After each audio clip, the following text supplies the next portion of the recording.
तो hey everyone, this is युजाद watching chemist academy. So बच्चों, हम लोगों ने डिस्कस कर लिए थे फिजिकल प्रॉपर्टी ऑफ मेटल्स।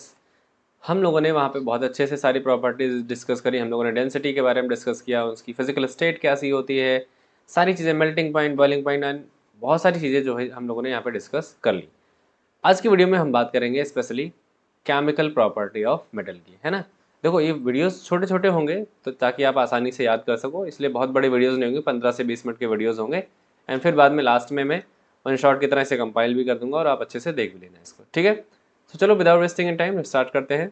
आप जानते हैं मुझे, मेरा नाम है यूएस आजाद एंड हम लोग आज पढ़ने वाले हैं केमिकल प्रॉपर्टी ऑफ मेटल्स, ठीक है। सबसे पहले हम मेटल्स की बात करेंगे बेटा। मेटल्स में हम क्या बात करेंगे? Reaction with air. अगर मेटल्स जो है वो रिएक्शन करती हैं किसके साथ? एयर के साथ रिएक्शन करती हैं। और एयर में आपको पता क्या होती है? ऑक्सीजन होती है, O2 होता है ना, O2। तो यहाँ पे हम क्या एक्सपेक्ट कर सकते हैं? यूजुअली जो मेटल्स होती हैं वो जब ऑक्सीजन से रिएक्ट करती हैं तो मेटल ऑक्साइड बनाते हैं, ठीक है, क्लियर ना। अब ये मेटल ऑक्साइड कैसे हो सकते हैं या कौन से होते हैं, इनकी हम बात करेंगे डिपेंडिंग अपॉन मेटल, है ना। यहाँ पे एक छोटा सा नोट हमने दिखाया कि जो हमारी कुछ मेटल्स हैं, जैसे कि हम बात करते हैं सोडियम की और पोटेशियम की, इनमें क्या होता है बेटा, ये क्योंकि मेटल्स हैं और ये बहुत ही हाईली रिएक्टिव मेटल्स हैं, both are highly reactive metals. क्या है? बोथ आर हाईली रिएक्टिव, ठीक है बेटा, बहुत ज़्यादा रिएक्टिव होती हैं। आपने देखा होगा या लैब वगैरह में अगर आपने देखा होगा या फिर सुना होगा कि जो सोडियम है या अगर पोटेशियम है, इसे वाटर या एयर में रख दिया जाए तो अपने आप से ये जलने लगता है ना। पानी में तो बहुत तेज़ी से एक्सप्लोजन करता है, एक तरह से एक्सोथर्मिक रिएक्शन देता है। तो इस वजह से हम क्या करते हैं, यहाँ पे हम इसे रखते हैं डुबो के, किसमें? किरोसिन ऑयल वगैरह में रखते हैं, है ना। या आपने जो लैब वाला देखा होगा उसमें पैराफिन वगैरह जो होती है, जो हमारे वैक्स होते हैं उसमें जो है लगा के रखा जाता है। जो डिब्बे आते हैं पैक्ड वाले, उसमें पैराफिन वैक्स वगैरह लगा होता है। जिससे क्या होता है कि उनकी रिएक्टिविटी इतनी ज़्यादा दिखाई नहीं देती है। क्यों? क्योंकि वो डायरेक्ट कांटेक्ट में नहीं आते एयर के या ऑक्सीजन के कांटेक्ट में नहीं आते हैं, तो इस वजह से वहाँ पे वो जितने रिएक्टिव दिखाई नहीं देते। अदरवाइज दे आर वाइग्रेसली रिएक्टिव, बहुत तेजी से रिएक्ट करते हैं, है ना। जिससे यहाँ पे एक रिएक्शन लिखी है हमने कि सोडियम जो है वो रिएक्ट कर रहा है किससे? ऑक्सीजन से, और Na2O बना रहा है ना, ठीक है ना। आपको क्लियर हो गया होगा। नेक्स्ट यहाँ पे हमने बात करी है कुछ अदर मेटल्स के बारे में, जैसे कि Mg है, एल्युमिनियम है, जिंक है। इनमें क्या होता है कि ये उतने ज़्यादा रिएक्टिव नहीं होते हैं, दे आर मॉडरेटली रिएक्टिव या थोड़ा स्लो रिएक्टिव होते हैं as compare to sodium and potassium. Sodium potassium अपने रिएक्टिविटी सीरीज पढ़ेंगे हम लोग आगे, तो वो रिएक्टिविटी सीरीज में ऊपर आते भी हैं, उनकी रिएक्टिविटी सीरीज हम लोगों ने देखा है, अनइनिशियल पोटेंशियल, है ना। तो इस वजह से क्या है कि ये ज़्यादा रिएक्टिव होते हैं। अदरवाइज जो मैग्नीशियम हो गया, एल्यूमिनियम हो गया, जिंक हो गया, ये बहुत ज़्यादा रिएक्टिव नहीं होते हैं, मॉडरेट रिएक्टिविटी होती है इनकी, है ना, एयर के साथ। और ऐसा इसलिए होता है कि जब ये रिएक्ट कर रहे होते हैं तो रिएक्ट करके इन्हीं का ऑक्साइड जो, जैसे मान लो एल्यूमिनियम का ये पीस है ना, एल्यूमिनियम का है पीस, किसका है? एल्यूमिनियम का पीस है। अब ये एल्यूमिनियम का पीस क्या है कि Al2O3 बना लेगा और इसी पे हल्का सा कोट कर लेगा, ये मतलब इसके ऊपर ऐसे पॉलिश की तरह एकदम से चिपका रहेगा। हम लोग को उतना दिखाई नहीं देता, लेकिन ये हल्का सा कोट करके आ जाता है, जिससे जो एग्जैक्ट मेटल है अंदर वाली वो डायरेक्टली रिएक्ट नहीं कर पाती उससे, O2 से। मतलब यहाँ पे O2 के कांटेक्ट में नहीं रह पाती तो डायरेक्ट रिएक्ट नहीं करेगी, है ना, इसलिए इनकी रिएक्टिविटी थोड़ी लो हो जाती है, ठीक है बेटा।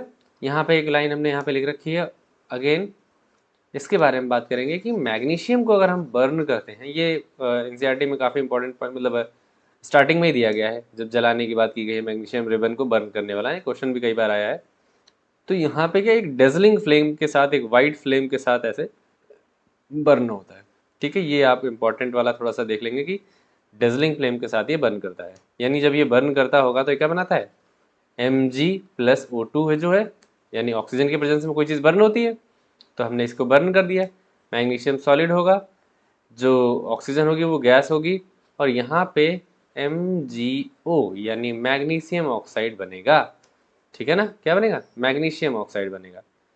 और ये मैग्नीशियम ऑक्साइड एस के फॉर्म में, राख के फॉर्म में एक तरह से कलेक्ट हो जाएगा, ठीक है ना। तो ये हमने देखा कि मैग्नीशियम को अगर हम बर्न करते हैं तो वो वाइट डेजलिंग फ्लेम के साथ बर्न होता है, ठीक है ना, और क्या बनाता है, मैग्नीशियम ऑक्साइड बनाता है। ठीक है बेटा, नेक्स्ट पॉइंट की हम लोग बात करते हैं। यहाँ पे रिएक्शन उसी की लिख दी है हमने यहाँ पे, जो अभी हमने प्रीवियसली डिस्कस की हैं, कि मैग्नीशियम को अगर हम रिएक्ट कराते हैं ऑक्सीजन के साथ तो यहाँ पे MgO बनता है ना, थोड़ा रीडिंग का आगे पीछे हो गया मतलब टाइपिंग में, तो आप एडजस्ट कर लेना। यहाँ पे लिखा हुआ है, देख लीजिए है ना, क्या है यहाँ पे 2MgO और O2, और यहाँ पे 2MgO बन रहा है, यानी मैग्नीशियम ऑक्साइड बन रहा है। ठीक है ना, बैलेंस करनी थी लेकिन बैलेंस नहीं हो पाई, मतलब टाइपिंग मिस्टेक हो गई है। चलिए कोई बात नहीं, हम लोगों ने कर ली बैलेंस। फिर यहाँ पे बात करते हैं 4Al है ना, एल्यूमिनियम के 4 एटम्स है, 3O2 यहाँ पे क्या है, Al2O3 बना रहे हैं। ठीक है, ये वाला है, ये है एल्यूमिनियम ऑक्साइड। ठीक है, Al2O3। नेक्स्ट है जिंक, रिएक्ट करता है वाटर के साथ, सॉरी वो ऑक्सीजन के साथ, और क्या बनाता है, ZNO बनाता है, क्योंकि एयर में क्या होती है, ऑक्सीजन होती है, तो ZNO बना लेता है। हालांकि ये रिएक्शन बहुत फास्ट नहीं होती है, अभी हमने बात करी कि ये स्लो रिएक्टिव होती है ना, इनकी रिएक्टिविटी कैसी होती है, स्लो रिएक्टिव होती है।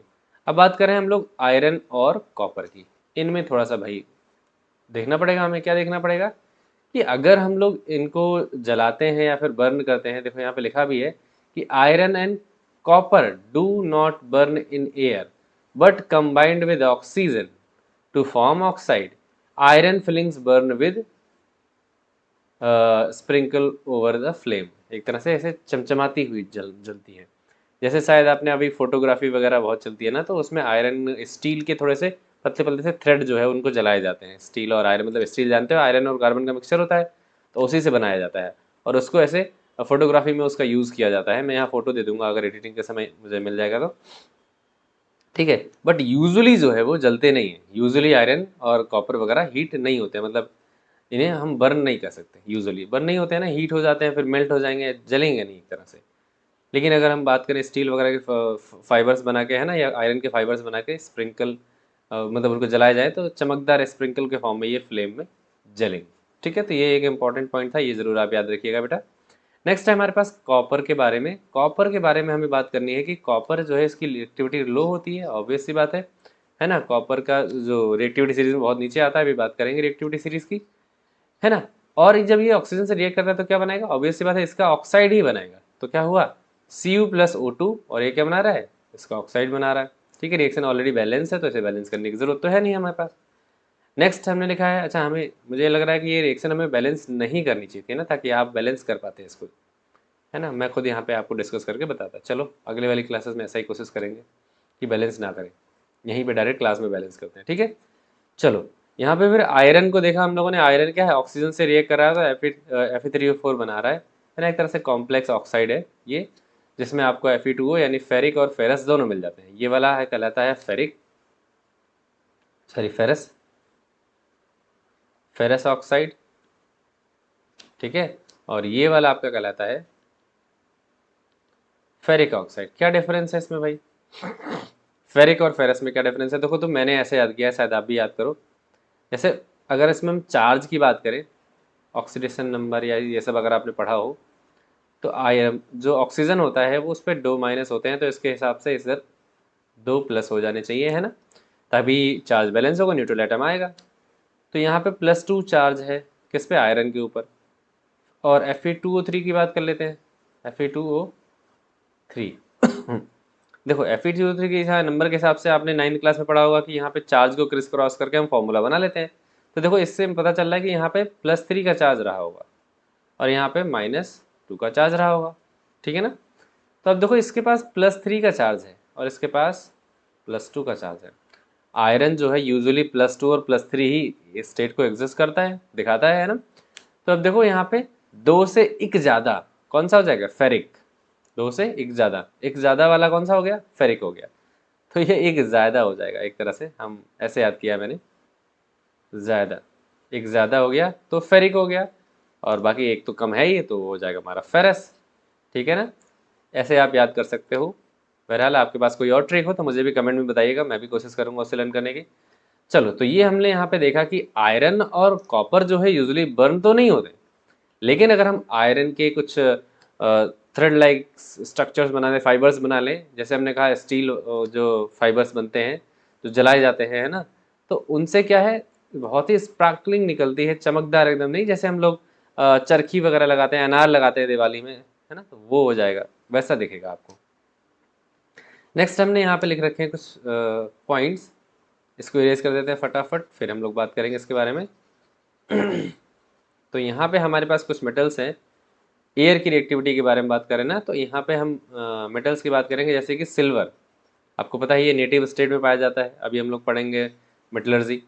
तो इनका native state silver, mostly platinum और गोल्ड ये सब ज़्यादा रिएक्टिव नहीं होते, इसलिए अपने नेटिव स्टेट में ही पाए जाते हैं, मतलब ओरिजिनल स्टेट में, जैसे गोल्ड के फॉर्म में ही पाया जाता है यूजुअली। इनका कंपाउंड बहुत कम देखने को मिलता है ना। तो इस वजह से ये किसी से रिएक्ट नहीं करते, क्यों? क्योंकि उनकी रिएक्टिविटी बहुत लीस्ट होती है। ठीक है ना। कौन कौन से हमारे पास है? गोल्ड, जिसे हम AU से डिनोट करते हैं, आपने देखा होगा। प्लैटिनम को PT से डिनोट करते हैं, आप सिंबल भी याद करते चलिए, है ना। सिल्वर को AG से डिनोट करते हैं। ठीक है, तो ये तीन मेटल्स हैं जिन्हें हम बर्न या मतलब बर्न करते हैं, तो ये बर्न नहीं होते हैं। और ये वाटर से या मतलब वाटर से भी और ऑक्सीजन से भी रिएक्ट ज़्यादा नहीं करते। ठीक है, यहाँ पे रिएक्टिविटी सीरीज दी गई है बेटा, इसी बेसिस पे हमने रिएक्टिविटी सीरीज यहाँ पे बना दी है। रिएक्टिविटी सीरीज में हम लोगों को क्या मिल रहा है? सबसे ज़्यादा रिएक्टिव सोडियम है, पोटेशियम भी यहाँ पे आ जाएगा, है ना, इसी के साथ साथ। फिर इसके बाद magnesium, aluminium, zinc, iron and cobalt. इसके पीछे आप रख सकते हो प्लेटिनम, AU, मतलब है ना, और AG, ये सब भी रख सकते हो, कोई इशू नहीं है। ये मतलब नॉर्मलाइज वे है आपका क्या, रिएक्टिविटी सीरीज बनाने का। तो आई होप कि आपको रिएक्टिविटी सीरीज तक यहाँ तक समझ में आया होगा। तो अभी लास्ट क्लासेस में हमने क्या बात कर ली, मतलब अब इससे पहले ही रिएक्शन में, रिएक्शन विद एयर हमने बात करी कि अगर मेटल किसी भी तरह से ऑक्सीजन से कंबाइन करती हैं तो क्या बनाती हैं? मेटल ऑक्साइड बनाती है ना। हमने यहाँ पे देखा कि ये मेटल ऑक्साइड बना कर रखा था इन्होंने। अब यूजुअली चीज़ों को बर्न करते हैं तो ऑक्सीजन के साथ रिएक्ट कर जाते हैं। कुछ मेटल्स ऐसे भी हैं, जैसे हम बात करेंगे कोरोजन, रस्टिंग वगैरह की, वो यूजुअली वाटर और क्या है, ऑक्सीजन से रिएक्ट कर जाती हैं और उनमें रस्टिंग वगैरह हो जाती है। जैसे आयरन के केस में हम बात करेंगे, वहाँ पे मेटल ऑक्साइड फॉर्म हो जाता है, लेकिन यूजुअली बर्न करने पे होता है। वो एक अलग केस है जिसमें हम लोग बात करेंगे इसमें। ठीक है ना। फिर हमने यहाँ पे देखा कि कुछ मेटल्स ऐसी हैं जो हाईली रिएक्टिव है, जो एयर में बहुत ज़्यादा रिएक्टिव होती हैं। कौन कौन सी है हमारे पास? सोडियम और पोटेशियम। भैया इनको पानी में नहीं डालते हम लोग, है ना। पानी में डालेंगे तो एकदम विस्फोट होगा बम की तरह, बहुत तेज़ी से। हमने लैब में कभी सारे मतलब प्रैक्टिस की है, और हो सकेगा तो हम आपको एक छोटा सा एक्सपेरिमेंट करके डालेंगे भी, इसमें दिखा देंगे आपको। ठीक है, तो इसी वजह से केरोसिन ऑयल या पैराफिन वैक्स वगैरह में इन्हें मिक्स करके रखा जाता है, डुबो के रखा जाता है एक तरह से। ठीक है, यहाँ पे सोडियम के लिए रिएक्शन लिख दी है हमने, और सोडियम मेटल यहाँ पे ऑक्साइड बना रहा है। ठीक है ना। नेक्स्ट पॉइंट हमने बताया बेटा कि MgAl, जिंक, लेड, ये सब जो है ये मॉडरेटली रिएक्टिव है as compare to the sodium and potassium. ये लेस रिएक्टिव है या फिर मॉडरेटली रिएक्टिव है, कह सकते हो, है ना। और ये एक प्रोटेक्टिव लेयर बनाते हैं, जैसे अभी हम डायग्राम करके बना के भी बनाया था कि ये प्रोटेक्टिव लेयर बनाते हैं ओवर द सरफेस। इस वजह से क्या होता है, इसी वजह से यहाँ पे जो सीन क्या देखने को मिलता है हमें कि ज़्यादा रिएक्टिविटी नहीं देखने को मिलती है ना, क्योंकि ये पहले से ऑक्साइड की लेयर बन जाती है, तो नीचे मेटल नीचे रह जाती है, छुप जाती है, तो वहाँ पे फिर रिएक्टिविटी देखने को नहीं मिलती है बेटा। ठीक है ना। यहाँ पे हमने बात करी कि Mg जो है वो बर्न कर सकते हैं, बर्न करते हैं हम, तो एक डेजलिंग वाइट फ्लेम के साथ, ऐसा ना, ऐसे नाचती हुई एक वाइट फ्लेम के साथ ऐसे जो है दिखाई देती है ना। और क्या होता है इसमें, फिर उसके बाद इसका ऑक्साइड बन जाता है। अभी हमने फॉर्मूला बनाया था MgO वाला। ठीक है, यहाँ पे फिर हमने बात करी, एक सेकेंड इसको हटा देते हैं। हाँ, यहाँ पे हमने बात करी बेटा कि ये हमारी जो रिएक्शन थी, कौन कौन सी, 2MgO वाली है ना, Mg की जो रिएक्शन थी। फिर यहाँ पे एल्यूमिनियम की रिएक्शन हमने बात करी, फिर यहाँ पे जिंक की रिएक्शन की बात की। तीनों में क्या बन रहा है, मेटल ऑक्साइड बन रहा है। पहले मैग्नीशियम ऑक्साइड बना है, और फिर Al और O2 के साथ रिएक्शन कराने पे एल्यूमिनियम ऑक्साइड बना है, फिर जिंक और O2 के साथ रिएक्शन कराने पे जिंक ऑक्साइड बना है। ठीक है ना। आई होप कि आपको समझ में आ रहा होगा।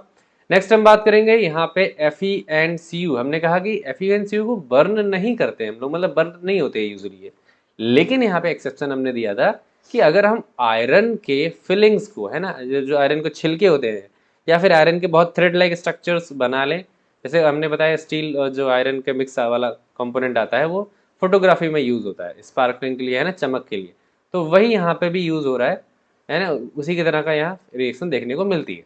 यहाँ पे कॉपर की बात करें, कॉपर जो है लो रिएक्टिविटी है इसकी, है ना, आयरन के कंपैरिजन में। आयरन थोड़ा ज़्यादा रिएक्टिव होता है और कॉपर थोड़ा कम रिएक्टिव होता है विद ऑक्सीजन। ठीक है, यहाँ पे देखिए अगर हम कॉपर की बात करें तो ऑक्सीजन के साथ रिएक्ट करके कॉपर ऑक्साइड बना रहा है, और आयरन जो है वो आयरन ऑक्साइड बना रहा है। यहाँ आयरन ऑक्साइड एक तरह का जो है कंबाइन फॉर्म में है, यानी दोनों ही कंपोनेंट इसमें होंगे, आयरन कि मतलब दोनों ही फॉर्म बनेंगे, यहाँ पे एक तरह से लिखने का यही मतलब है।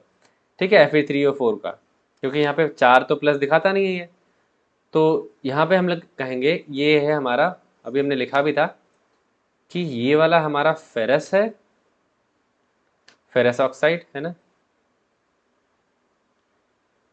और ये वाला जो है हमारा वो फेरिक है। आई होप कि आपको समझ में आया होगा, ठीक है ना। नेक्स्ट पॉइंट हमने बात करी कि जैसे कुछ मेटल्स है जो रिएक्ट करती ही नहीं है, वो अपने नेटिव फॉर्म में ऐसे ही पड़े रहते हैं, उनसे किसी से मतलब नहीं भैया, उनका कोई मतलब नहीं है, वो हम जैसे हैं वैसे ठीक है, हमको किसी के पास नहीं जाना, किसी से दोस्ती यारी नहीं करनी है ना, वैसा टाइप का है ये। तो होता क्या है कि जैसे सिल्वर है, प्लेटिनम है या गोल्ड है, ये किसी से रिएक्ट नहीं करते। फॉर्मूला यानी सिंबल अभी हमने बताया था, इसका Ag होता है, प्लेटिनम का Pt होता है और गोल्ड का Au होता है, ठीक है ना। ये एयर वगैरह से रिएक्ट नहीं करते, बर्न होने पे भी ये बर्न नहीं होते ऑक्सीजन के साथ, ठीक है। इसी प्रॉपर्टी के बेसिस पे हमने यहाँ पे रिएक्टिविटी सीरीज लिख दी थी आपके लिए। रिएक्टिविटी सीरीज केवल ऑक्सीजन के साथ है ये। यहाँ पे हम बात करेंगे तो सबसे ज़्यादा रिएक्टिव कौन थे, हमारे सोडियम पोटेशियम थे, उसके बाद मैग्नीशियम वगैरह आ गए थे, एल्यूमिनियम जिंक आ गया था, और आयरन एंड कॉपर। अभी यहाँ पे स्टेटमेंट लिखा भी था कि जो कॉपर है वो थोड़ा सा कम रिएक्टिव होता है as compare to the iron, है ना, इसी वजह से यहाँ पे हमने इस रिएक्टिविटी सीरीज को इस तरह से बनाया है। तो आई होप कि आपको ये समझ में आया होगा रिएक्शन विद एयर। नाउ हम बात करेंगे अगले पॉइंट की, जहाँ पे हम कुछ पॉइंट्स और भी मेंशन करने वाले हैं। जैसे कि यहाँ पे लिखा है कि यूजुअली जो मेटल ऑक्साइड होते हैं वो बेसिक होते हैं नेचर में। कैसे होंगे, बेसिक होते हैं। जैसे एक एग्जांपल समझते हैं, जैसे का मैग्नीशियम है ना, मैग्नीशियम को हमने बर्न किया, ठीक, O2 के साथ बर्न किया हमने, तो जब बर्न किया तो क्या बनेगा, MgO बनेगा, मैग्नीशियम ऑक्साइड बनेगा। इसको बैलेंस कर देते हैं जल्दी से, तो यहाँ मैग्नीशियम ऑक्साइड बन गया। अब इसी मैग्नीशियम ऑक्साइड के साथ अगर वाटर की रिएक्शन कराई जाए समहाउ, ठीक है, तो क्या बनाएगा, MgOH का होल ट्वाइस। अब आपको पता है OH का होल ट्वाइस यानी OH आ गया है, तो ये कैसा है, आपको पता है बेसिस जो होते हैं वो हाइड्रोक्साइड आयन देते हैं ना, और यहाँ पे क्या मिलेगा हमें, हाइड्रोक्साइड आयन। तो ये क्या है, मैग्नीशियम, मैग्नीशियम हाइड्रोक्साइड, है ना, ये है हमारा मैग्नीशियम हाइड्रोक्साइड। और इसका नेचर आपको पता है, क्योंकि OH आयन है तो यहाँ पे कैसा हो जाएगा, बेसिक हो जाएगा। तो यूजुअली यहीं पे यहाँ पे हमने लिखने की कोशिश करी है कि जो हमारी मेटल्स होती हैं वो कैसी होती हैं, मेटल ऑक्साइड जो होती हैं वो बेसिक नेचर की होती हैं, है ना, और कुछ ऐसी होती हैं जो एसिडिक एंड बेसिक दोनों की होती हैं। सब मेटल, जैसे एल्यूमिनियम की अगर हम बात करेंगे, है ना। चलो यहाँ पे हमने लिख रखा है इसकी बात कर लेते हैं, एम्फोटेरिक एसिड, मेटल ऑक्साइड, जैसे कि अभी हमने एल्यूमिनियम की बात करी, है ना। तो ये कुछ मेटल्स ऐसे होते हैं बेटा जो दोनों नेचर में शो करते हैं। जैसे कि मेटल ऑक्साइड में आप अगर इससे रिएक्ट कराओगे तो एसिड से भी रिएक्ट कर जाएंगे और बेसिस से भी रिएक्ट कर जाएंगे, यूजुअली, है ना, दोनों तरह की रिएक्शन ये क्रिएट करते हैं और सॉल्ट एंड वाटर बनाते हैं, ठीक है। जैसे एग्जाम्पल यहाँ पे हमने लिख दिया है, एल्यूमिनियम ऑक्साइड यहाँ पे मिल गया है हमें। एल्यूमिनियम ऑक्साइड को हम किसके साथ, एसिड के साथ, ये हमारा HCl क्या है, हाइड्रोक्लोरिक एसिड, इसका नाम आपको पता होगा पहले से, हाइड्रोक्लोरिक एसिड, ठीक है बेटा। हाइड्रोक्लोरिक एसिड के साथ हम रिएक्ट कराते हैं एल्यूमिनियम ऑक्साइड को, तो क्या बन रहा है, देखो यहाँ पे सॉल्ट ऑफ मेटल बन रही है, सॉल्ट ऑफ मेटल बन रही है, प्लस वहाँ पे वाटर बन रहा है, याद से देखो, है ना, वाटर बन रहा है। नेक्स्ट अगर हम बात करें यहाँ पे एल्यूमिनियम ऑक्साइड, है ना, एल्यूमिनियम ऑक्साइड हमारा, और ये हमारा बेस है। देखो दोनों के केस में क्या है, सॉल्ट ऑफ एल्यूमिनियम ऑक्साइड बन रहा है यहाँ पे, मतलब सॉल्ट ऑफ एल्यूमिनियम बन रहा है, सोडियम एल्यूमिनियम का दोनों का सॉल्ट है, एक का नहीं, लेकिन मेटल का, मेटल सॉल्ट बोल सकते हो एक तरह से, है ना, नाम अभी बता देंगे इसका हम। फिर हमने देखा मेटल सॉल्ट है ये, फिर हमने देखा यहाँ पे वाटर भी बन रहा है, क्या बन रहा है, वाटर भी बन रहा है। अब देखो यहाँ पे दोनों की सिचुएशन में क्या है, सॉल्ट बन रही है, वाटर बन रहा है, सॉल्ट बन रहा है, वाटर बन रहा है, एक तरह से दोनों ही रिएक्शन कैसे है, न्यूट्रलाइजेशन रिएक्शन की तरह लग रही है ना।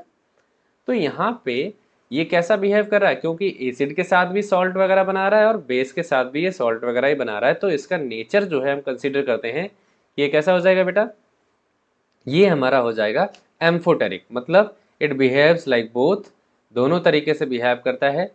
कैसे कैसे, एक तो बेसिक नेचर और एक तो एसिडिक नेचर, ठीक है। आई होप कि आपको समझ में आया होगा। तो हम क्या कह सकते हैं बेटा, Amphoteric compounds are those compound या amphoteric metal oxide are those metal oxide which behave like acid and base both, है ना, दोनों की तरह ये बिहेव करते हैं तो उन्हें हम एम्फोटेरिक मेटल ऑक्साइड कहते हैं। आई होप कि आपको समझ में आ रहा होगा, ठीक है ना। चलिए नेक्स्ट पॉइंट की बात करते हैं बेटा। अब हमारे पास है नेक्स्ट रिएक्शन है रिएक्शन विद वाटर, ठीक है, इसको हम लोग नेक्स्ट वीडियो में कवर करेंगे, रिएक्शन विद वाटर। तो मिलते हैं नेक्स्ट वीडियो में। आई होप कि आपको समझ में आया, अगर समझ में आया तो थम्स अप कर दीजिएगा और जिसको ज़रूरत हो उसको ज़रूर शेयर करिएगा। सो मिलते हैं नेक्स्ट वीडियो में। Till then keep smiling and keep learning.